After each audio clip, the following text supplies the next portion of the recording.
I became a programmer in September 1992. I typed in my first program at school in an IBM XT computer in BASIC, and it just worked. There was, however, a little problem. The teacher wanted to introduce us into programming through solving a linear equation, but unfortunately, I had something completely different on my screen. And I also had no idea how to get rid of it. I was lost and desperate, and my teacher was slowly approaching to check my solution to the task. Do you remember your first program? I don't necessarily mean a hello world.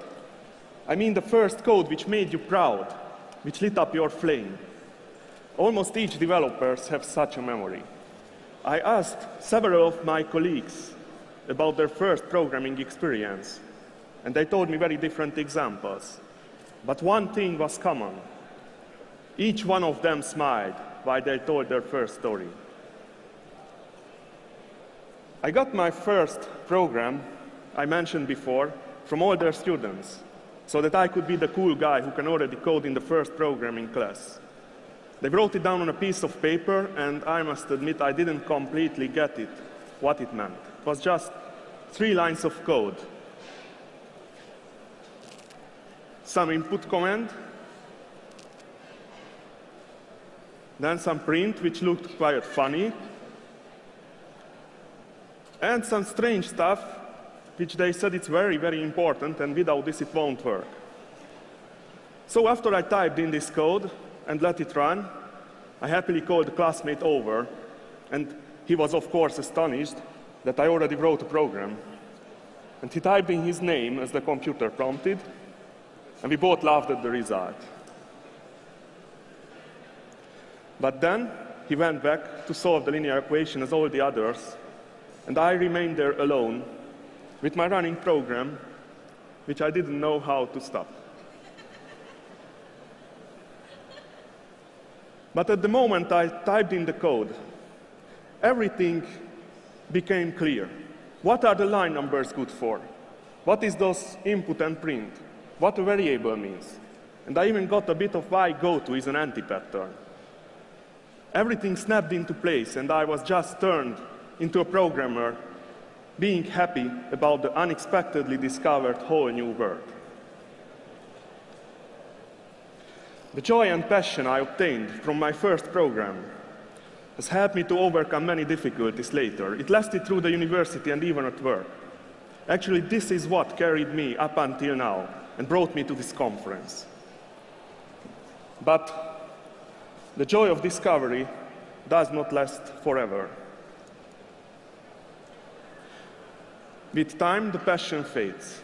I've been working in one of the world's largest .NET projects in the last few years.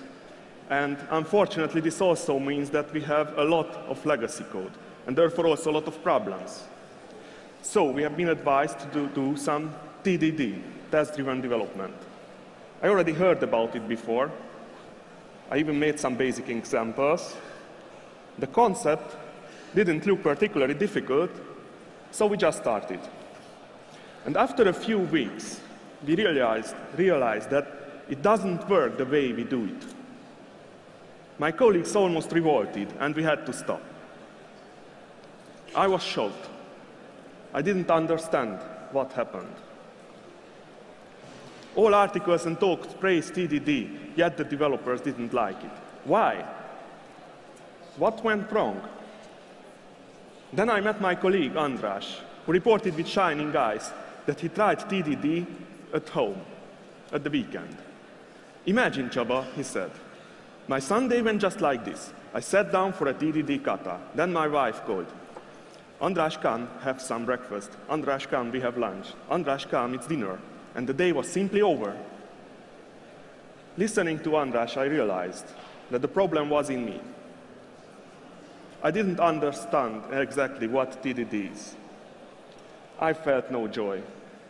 I felt no passion. I didn't bite TDD. For me, it was just another method like a design pattern. But now I wanted to experience the same my colleague did. the joy of discovery, the flow.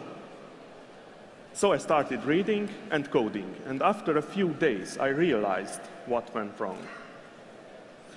We lacked passion, we lacked understanding, and therefore we lacked completely the joy of programming. Now we have it all, because passion is infectious. Now the people sign up voluntarily for coding dojos where you can practice TDD. Now they want to learn it, how to do it properly. It still won't be easy to master it, but this time we will succeed. I'm absolutely sure about that.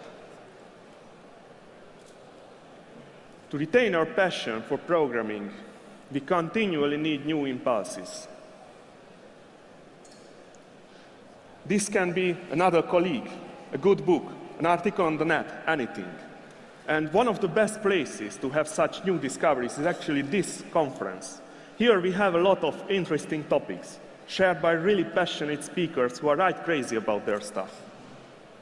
Last year, for example, I was called by Michael Feathers' talk about refactoring.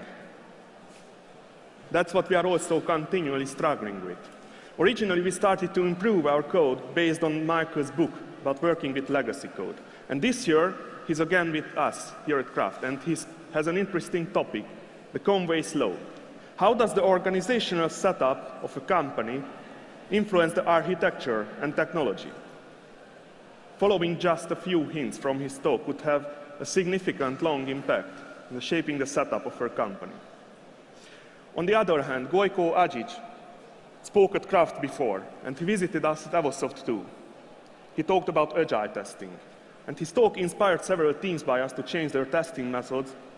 But what is more important, that his talk set up a mindset far beyond testing. The idea of focusing our impact on our users' true needs. I know a colleague who tracks down his inspiration for agile to Martin Fowler's early article, The New Methodology. This inspiration has spread to several projects by us going agile too, including mine. And this year, Martin is here with us again. And his talk, Architecture Without Architects, is exciting as well. This could have also a significant impact if we look at the existing career paths for architects. There are many more examples how such talks inspired our people and shaped our company. These impulses are essential because they bring us forward in our daily life. You have also an important job here, which is more than just to listen to the talks. Your role is as significant as the role of the speakers, because the conference does not end with these 2 days. The second episode starts when you leave and you dive back into your daily work. I'm sure you will find a lot of interesting topics here, then it's your duty to do something about it. It's a long journey until an inspiration comes through in daily life, and unfortunately there is no simple recipe which allows you to introduce it from one day to the other. In my experience, you will need the following things to do so. First, dive in. Consider which topics, ideas, or methods can you really use in your daily work. Try to find out how you can use it at your company. The second, put it into context. Find out how you can adapt it to your needs. And the most important one, inspire your colleagues. They also need new impulses and new ideas, so they can experience the joy of discovery again and again. And this time, be the inspiration yourself after the conference. Pass it on to as many people as possible. Why it is important to pass it on? Because putting things into practice always faces challenges, and you will need common passion in your team to overcome them. As I told you, I became a programmer in 1992. I had my first code on the screen and my teacher approaching. I glanced desperately on the escape key, but it didn't help. I even found the turbo button, but it just made things worse. Finally, I found the reset button. The PC rebooted and I could start working on that linear equation. But it wasn't a challenge anymore. I even managed to do the quadratic equation right after. I bit the bits on that day. That's when I discovered the joy of programming, which I rediscover again and again, thanks also to conferences such as Craft. That's what I wish you all. Program with joy.